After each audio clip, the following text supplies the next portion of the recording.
Preeta ji, I really love you. क्या क्या कहा? I really love you. एक मुद्दत से आपको ये बात कहना चाहता था। मैं आपसे बेइंतहा प्यार करता हूँ, और हर बार होठों तक आते आते ये बात रुक जाती थी। हिम्मत नहीं होती थी आपसे ये बात कहने की।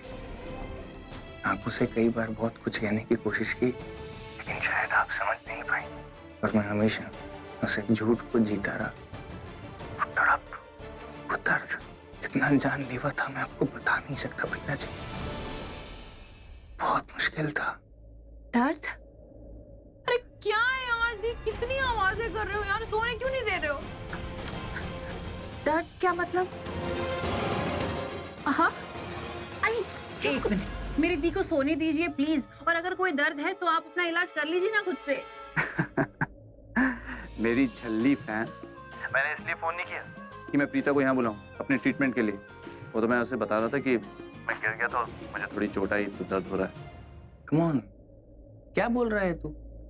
पिछले जन्म से? अरे कुछ अच्छा सोचना।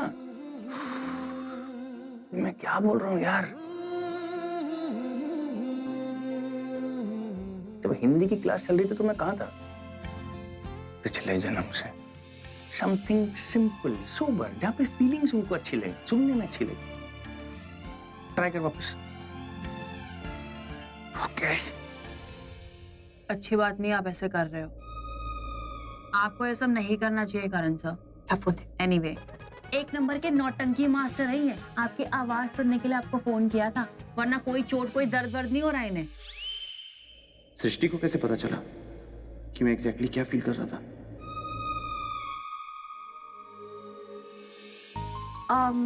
सॉरी, मैं ना तुम्हें कल कॉल करती हूँ। वो अभी सृष्टि सो रही है, डिस्टर्ब हो रही है।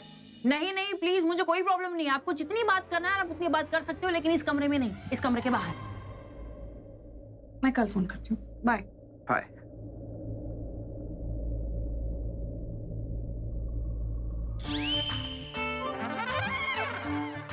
एक मिनट, स्टॉप। ये सब बातें जो तू सोच रही है ना, ऐसा कुछ भी नहीं है। सब दिमाग में चल रहा है बस।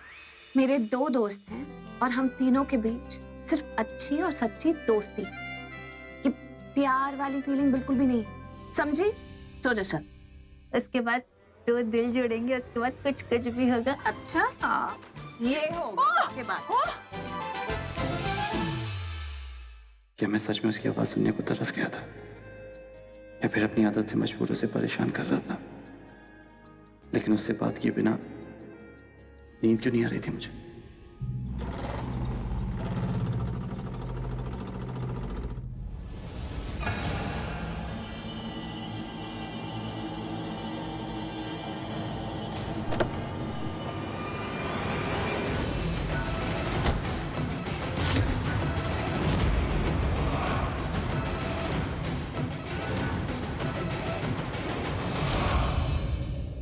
बोलो, क्यों बुलाया यहाँ? तुमने कोर्ट में कहा था कि तुम आई विटनेस हो और तुमने सब कुछ देखा है।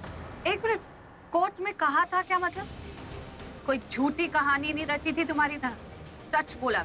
और तुम भी अच्छे से जानती हो कि कोर्ट में मैंने जो कुछ कहा था उसका एक एक वर्ड सही। देखो, मुझे कोई ड्रामा नहीं चाहिए। यहाँ ना कोई कोर्ट है ना कोई जज है। अगर कोई जज कर रहा है तो सिर्फ ऊपर वाला, और आखिरी फैसला हमेशा उन्हीं के हाथ में होता है। तो जो कहना है सीधे सीधे कहो, बातों को घुमा मत। अच्छा लगा जानकर। तो तुम एक मिडिल क्लास फैमिली से बिलोंग करती हो। चंद पैसे गिनते गिनते ना तुम्हारी पूरी जिंदगी निकल जाएगी। और वो तुम्हारी मॉम कुमकुम भाग्य के हॉल के रेंट से मुश्किल से घर चलाती है। और वो तुम्हारी बहन सृष्टि इंटीरियर डिजाइनर की तीसरी चौथी या फिर पता नहीं कौन सी वाली असिस्टेंट है। और तुम एक फिजियोथेरेपिस्ट।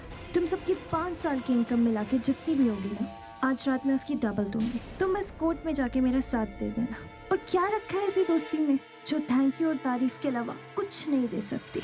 सीरियसली, तुमने सोच भी कैसे लिया कि तुम्हारी ये घटिया ऑफर मैं एक्सेप्ट करूंगी? तुम्हारे पास ज़मीर नहीं है, लेकिन मेरे पास ज़मीर भी है और संस्कार भी। चंद पैसे लेकर झूठी गवाही दूं, ऐसी बिकाऊ नहीं हूं तुम्हारी तरह। आई एम सॉरी, तुमसे बिना पूछे ही मैंने तुम्हारे पैसे डिसाइड कर लिए। आई मीन, इतना बड़ा काम कर रही हो तो पैसे भी ज्यादा ही लोगी ना। कितना चाहिए? तुम नहीं समझोगे, जिंदगी में पैसे ही सब कुछ नहीं होते। खैर मैं भी किससे बात कर रही हूँ, मैं अपना जवाब दे चुकी हूँ। तुम ऐसे नहीं जा सकती। बिल्कुल जा सकती हूँ। ऋषभ जी और करण के नाम पर झूठा कलंक लगाया ना तुमने, और तुम चाहती हो कि मैं तुम्हारा साथ दूं। तुमने जो किया है ना, उसकी सजा दिलवा कर रहूंगी मैं तुम्हें। करण अकेला नहीं है, उसकी सच्ची दोस्त उसके साथ है। ये जो तुम्हारा एटीट्यूड है ना, इसकी कोर्ट में मैं धज्जियां उड़ा दूंगी। और वो जो तुम्हारे दोस्त है ना, उनको बचा नहीं पाओगी अब तो, क्योंकि जब एक लड़की अटैक पर उतर आती है ना, तो वो बचाने वाले से ज्यादा खतरनाक हो जाती है। और मेरे पास इतनी ताकत तो है ही कि मैं उन दोनों को बर्बाद कर सकती हूँ। झूठ की ताकत नहीं होती, जोश होता है और ज्यादा देर तक टिक नहीं पाता है। मेरे पास सच है, जिसे हथियार बनाकर मैं तुम पर फायर करूंगी, और उसके बाद ये जो तुम्हारा घमंड है ना, पानी में डले नमक की तरह गायब हो जाए। समझी तुम? तुम्हारे पास जो भी सबूत है ना, जो भी सीसीटीवी फुटेज की जो भी कहानी है, उन सबको मैं खत्म कर दूंगी और मिटा दूंगी। सच कभी मिटता नहीं है मेरी जान, मिटता नहीं है, लेकिन खरीदा तो जा सकता है ना। इस दुनिया में जो सच्चाई की मूर्त बन के बैठे हैं ना, वो भी पैसों के सामने पिघल जाते हैं। और तुम्हें क्या लगता है इस दुनिया में जितने भी लोग हैं वो तुम्हारी तरह सच्चे, ईमानदार और अच्छे हैं? बिल्कुल नहीं। और जज को तो मैंने वैसे ही कन्विंस कर दिया कि करण ने मेरे साथ बहुत बुरा किया, मुझसे प्रॉमिस किया था कि मुझसे शादी करेगा, अंगूठी पहनाने के बदले मुझे कमरे में लेके गया था, याद है ना? और रही बात तुम्हारे गवाहों की, वो भी पीछे हटेंगे क्योंकि मैं उन्हें खरीद लूंगी। किसे कन्विंस कर लिया तुमने? किसी ने तुम्हारी बात नहीं मानी? मानी तभी तो बेल मिली है, रिहाई नहीं। और वैसे भी तुम्हारी गवाही की वजह से उन्हें बेल मिली है, लेकिन तुम्हारी गवाही झूठी भी तो साबित हो सकती है। केस तो दोबारा शुरू हुआ। मुझे लगा लोगों को खरीदना पड़ेगा, जाके बातें करनी पड़ेंगी, पैसे देने पड़ेंगे, सीधे तुमसे आके बात कर लेती हूँ। पर नहीं, तुम तो मानी ही नहीं। अब तो मैं भी देखना चाहती हूँ करण और ऋषभ की सजा होने के बाद तुम्हें फूट फूट के रोते हुए। तुम्हारी हार का जश्न मनाना चाहती हूँ।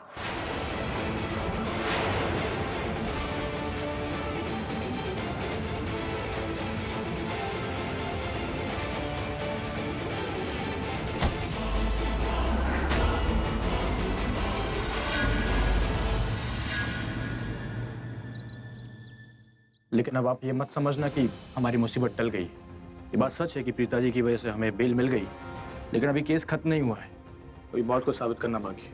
Correct. Please take a seat. नहीं थैंक यू। वो कीर्तन खत्म हो गया? कीर्तन? हाँ, राखी आंटी ने आज मंदिर में माता रानी का भजन कीर्तन रखा। मुझे किसी ने नहीं बताया, क्योंकि तू बहुत गहरी नींद में सो रहा था, इसलिए तुझे किसी ने जगाया ही नहीं। मुझे मालूम है कि तू आज जेल में बिल्कुल सोया ही नहीं। वैसे अभी कीर्तन खत्म नहीं हुआ, लेकिन मैं जल्दी आ गई क्योंकि मेरा तो कहीं ध्यान ही नहीं लग रहा केस के अलावा। सर, मुझे आपसे पूछना था, तो फिर आपको क्या लग रहा है? कोई पॉजिटिव चांसेस नजर आ रहे हैं? मैं बस इतना ही कहूँगा कि हमें सावधान रहना चाहिए, तैयार रहना चाहिए मुनीषा से मुकाबला करने के लिए। वो कब क्या कदम उठाएगी कोई भरोसा नहीं है। वो कोई मासूम लड़की नहीं है। वो तो कोई चालाक लोमड़ी से कम नहीं है। राइट। मिस्टर मलकानी, मुझे लगता है कि हम लोग ना उसके बारे में कुछ ज्यादा ही टेंशन ले रहे हैं। इतनी कोई बड़ी बात है नहीं, और अब तक तो हम उसके सारे दाव पे जान ही चुके हैं, और मुझे नहीं लगता उसके पास कोई भी हथियार बाकी है। नहीं, आप बिल्कुल गलत सोच रहे हो। ये लड़की बहुत चातिर है। ये लड़की नहीं, इसके साथ जो मिले हुए हैं लोग, वो सीधी सोच के लोग ही नहीं है। उनके क्रिमिनल माइंड्स हैं। They are crooks. जो लोग अपने मतलब के लिए इतना गिर सकते हैं, इतनी बड़ी साजिश कर सकते हैं, वो इतनी आसानी से तो पीछे नहीं हटने वाले हैं। ये जरूर कुछ ऐसा जानती है जो बता नहीं रही। जब से आई है देखूं परेशान सी है। प्रीता, कुछ नया हुआ है क्या? I mean, तुम इतने कॉन्फिडेंस के साथ कैसे कर सकती हो ये सब? एक्चुअली मुनीषा ने मुझे मिलने के लिए बुलाया था। What? हाँ, और मैं उससे मिली भी थी। तुम सबकी 5 साल की इनकम मिला के जितनी भी होगी ना, आज रात में उसकी डबल दूंगी। तुम बस कोर्ट में जाके मेरा साथ दे देना। प्रीता जी, उस लड़की ने आपको पैसे ऑफर किए? जी। How dare she? अब समझा। इसीलिए वो होटल का इंचार्ज और वो डॉक्टर सुबह से मेरा फोन नहीं उठा रहे हैं। What? एक मिनट, कहीं ऐसा तो नहीं वो मुनीषा उन गवाहों के साथ कोई डील क्रैक करके आई है? एग्जैक्टली ऐसा ही हुआ। I mean, जब प्रीता ने मना कर दिया कि वो उसका साथ नहीं देगी, तो वो गवाहों को खरीदने में लग गई। पूरी रात यही तैयारी की होगी, पानी की तरह पैसा बहाया होगा। This is shocking.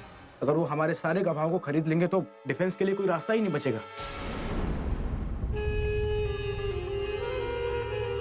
जितने आपने मांगे उतने मैंने दिए। I fulfilled my promise. Now it's your turn, doctor. सुबह से मैंने भी करण के वकील का फोन नहीं उठाया, बार बार कॉल कर रहा था मुझे। बड़ा डेस्परेट था मुझसे बात करने के लिए। Good, very good. एंड आप उनसे कुछ बात करोगे भी नहीं, आप खामोश रहेंगे क्योंकि मैंने आपकी खामोशी खरीद ली है, right? Correct. Thank you so much. किसने बोला रास्ता नहीं बचेगा? एक रास्ता है, हमारे पास प्रीता है। इन्होंने सब कुछ खुद देखा है। She is the eyewitness who has seen everything. Actually ये बात तो है ही, इट्स अ प्लस पॉइंट। लेकिन ये प्लस पॉइंट माइनस पॉइंट बनते देर नहीं लगेगी प्रीता जी। जो गवाह आपके सपोर्ट में है सब हॉस्टाइल हो जाएंगे, साफ मुकर जाएंगे, और वो मोनिशा का पैसा बोलेगा वो नहीं।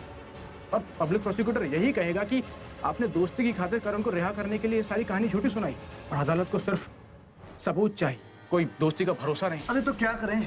आप मुझे बताइए क्या करना है? जो कुछ भी जरूरी होगा मैं वो करूंगा। मैं उस जेल में दोबारा नहीं जा सकता। That's it. करण ने मुझसे प्रॉमिस किया था कि मुझसे प्यार करते और शादी करना चाहते हैं। इन्होंने मुझे कहा कि मुझे अंगूठी पहनाना चाहते हैं कमरे में जाके। एक रास्ता है जिससे तुम इस केस को पलट सकते हो। बोलो। और जेल की सलाखों में बंद होने से भी अपने आप को बचा सकते हो। प्रीता जी बताइए ना। आप सबको याद है ना कि मुनीशा ने गवाही देते हुए क्या कहा था कि किस वजह से वो करण के साथ रूम में गई। इनफैक्ट उस वजह से वो काफी खुश भी थी, रिमेम्बर? क्या वजह, थोड़ा क्लियरली बोलेंगे आप? मेरा मतलब ये है कि उसने सबको ये कहा था कि करण ने उसे शादी के लिए प्रपोज किया था। करेक्ट। और करण ने उससे ये वादा किया था कि उसे अंगूठी पहनाएगा, इसलिए वो उसके साथ खुशी खुशी कमरे के अंदर चली गई। करेक्ट। हालांकि हमें पता है कि ये झूठ है, करण ने ऐसा कुछ नहीं किया था, लेकिन अब हम ये झूठ उसे मात देने में यूज कर सकते हैं। उसके गंदे इरादे मिट्टी में मिला सकते हैं। अब मैं जो कुछ भी कहने जा रही हूँ, आप लोग प्लीज उसे ध्यान से सुनिए।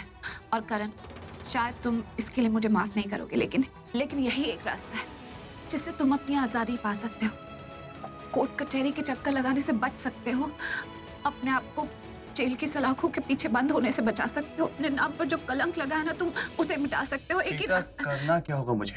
बोलो। तुम मुनीशा से शादी कर लो।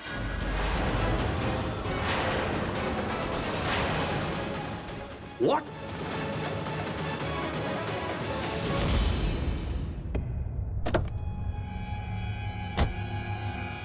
बेबी वो डॉक्टर? हाँ।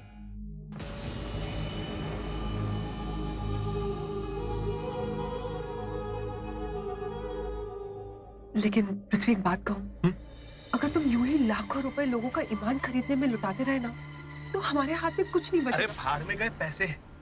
मुझे इस वक्त पैसे नजर नहीं आ रहे। इस वक्त मुझे बस एक नजारा देखना है, उन दोनों भाइयों को जेल की सलाखों के पीछे। और इस नजारे को देखने के लिए जितने पैसे लगे उतने पैसे लगा दूंगा। लोन लेना पड़े ले लूंगा, किडनियां बेचनी पड़े बेच दूंगा, अरे अपने आप को बेच दूंगा मैं। क्या ना बेबी, जब शेर के मुंह में खून लग जाता है ना, तब वो आधे रास्ते में अपने दुश्मन को नहीं छोड़ता। एनीवेज, तुम टेंशन मत लो, सब कुछ पॉजिटिव हो रहा है ना? अरे मोनिशा ने वो कर दिखाया जो हम दोनों नहीं कर पाए। Super.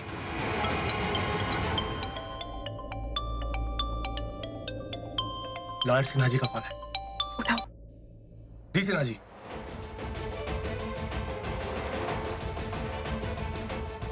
Okay okay, we will be there, thank you. लगता है इस केस में कोई नया डेवलपमेंट हुआ है। सिन्हा जी मिलने के लिए बुला रहे हैं। चलो। लेकिन कहाँ? मोनिशा के घर। आप लोग मुझे ऐसे मत देखिए, मैं कोई मजाक नहीं कर रही हूँ, मैं बहुत सीरियसली ये बात बोल रही हूँ, क्योंकि मैंने इस केस को बहुत अच्छे से स्टडी किया है। पूरी रात में इस बारे में सोचती रही। वो मुनीशा और उसके जो भी कंपेनियंस हैं वो बहुत तेज हैं, बहुत तेज है करण। वो सारे के सारे जो हमारे गवाह हैं ना, उन्हें खरीद लेंगे और हमारी डिफेंस में हमारे पास कुछ नहीं बचेगा। अब हमारे पास एक ही रास्ता है, तुम मुनीशा को कह दो कि तुम उससे शादी करना चाहते हो। Are you crazy? मोनिशा से शादी कर लूं मतलब समझती है इसका लाइफ टाइम जेल। मैं तुम्हें डम्बो कहता था, चौथी फेल कहता था, लेकिन टुडे आई मीन इट, तुम हो डम्बो। नहीं, तो उनके ऊपर क्यों भड़क रहा है यार? उनकी गलती थोड़ी है, उनका कसूर थोड़ी है। वो तो उनसे वो मिली है इसलिए वो तो उनकी बातों से डर गए हैं। तू रिलैक्स कर ले। आप सही कह रहे हो ऋषभ भैया, वरना ऐसा तो कोई सोच भी नहीं सकता। और देखो ना, करण भाई तो वैसी शादी नहीं करना चाहते और उनके पीछे अच्छी अच्छी लड़कियों की लाइन लगी हुई है। फिर वो उस मुनीशा चीटर को क्यों एक्सेप्ट करेंगे? That too as his wife. There is no chance in hell. Am I right? भाई बताओ ना। पिताजी प्लीज आप बुरा मत मानिएगा, मुझे भी ऐसा लगता है कि मुझे मालूम है कि जब सब कुछ हुआ उसकी वजह से आपके दिमाग पर बुरा असर पड़ा है, पर प्लीज आप ये सब। लेकिन मैं पूरी तरह से सहमत हूँ प्रीता जी की बात से, और आप लोगों से रिक्वेस्ट करूंगा कि आप भी उनकी बात को पूरी तरह से सुने, क्योंकि यही एक रास्ता है जो करण को इस मुसीबत से बाहर निकाल सकता है। अरे आप सबका दिमाग खराब हो गया, मैं किसी से शादी नहीं करूंगा। Forget Monisha, okay? एक मिनट मेरी बात हम लोग कर रहे हैं ना। मेरी बात करण, stop it. बात तो सुनो, तुम कहाँ जा रहे हो? कर रहे हैं। करण, एक मिनट, किधर पूरी जा रहे बात तो सुनो। भाई आप मैंने इस बारे में बहुत रिसर्च किया है, बहुत सारे ऐसे केसेस निकले और हर केस में वो लड़की जो इल्जाम लगाती है ना, उससे शादी करने से उसने अपनी कंप्लेंट वापस ले ली है। करण प्लीज, तुम समझने की कोशिश क्यों नहीं कर रहे? तुम्हें अंदाजा भी है कि तुम अपनी बर्बादी के किस कगार पे खड़े हो? तुम्हारा घर, परिवार, नाम, करियर, एम्बिशन, सब कुछ तुम एक झटके में खो दोगे अगर तुम उस मनीषा को शादी करने के लिए नहीं कहते।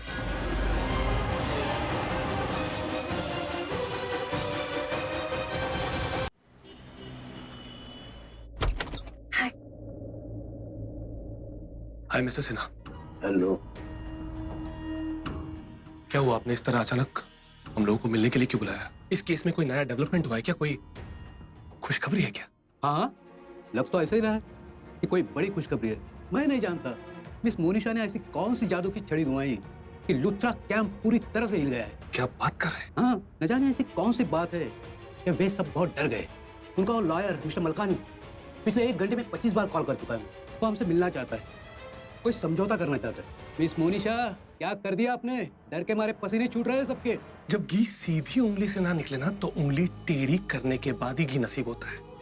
मेरा मतलब है, मैंने उनके सारे गवाहों को खरीद लिया है। वो सीसीटीवी वाला डॉक्टर, जेनेटर, सबको। अब उनके पास ना तो कोई सबूत है और ना ही कोई गवाह। हमें उनसे मिलने में अब कोई इंटरेस्ट नहीं है और ना ही उनके साथ समझौता करने में कोई भी इंटरेस्ट, क्योंकि हम जीत चुके हैं ऑलरेडी। आप बस इस केस को इतना तगड़ा बनाइए कि दोनों भाइयों को कड़ी से कड़ी सजा मिले, लूथरा हाउस में मातम का माहौल बन जाए, बस। मैं आपकी बात समझता हूँ मिस्टर पृथ्वी, लेकिन मेरा तजुर्बा कहता है कि दुश्मन को कभी कमजोर नहीं समझना चाहिए। मेरे ख्याल से हमें एक बार चलकर उनसे मिलना चाहिए, ताकि पता तो चले कि वो लोग कौन सी नई चाल खेल रहे हैं। I think mister Sinha you are right.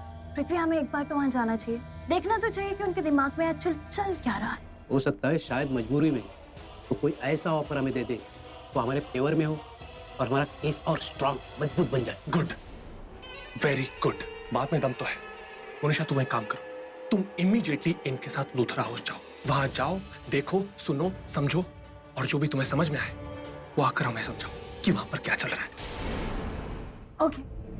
और मोनिशा, तुम्हें जो भी ऑफर देंगे ना वो लोग, तुम उसे मना कर देना।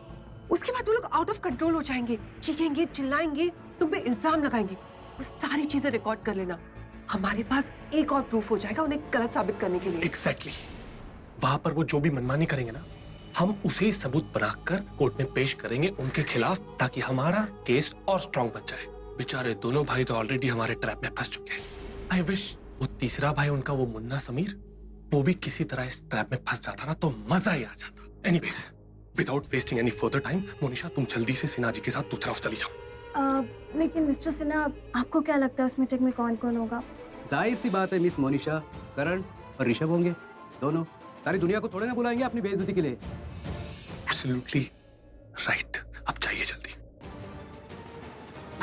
All the best. Thank you. इसको बोलते हैं हेलीकॉप्टर शॉट।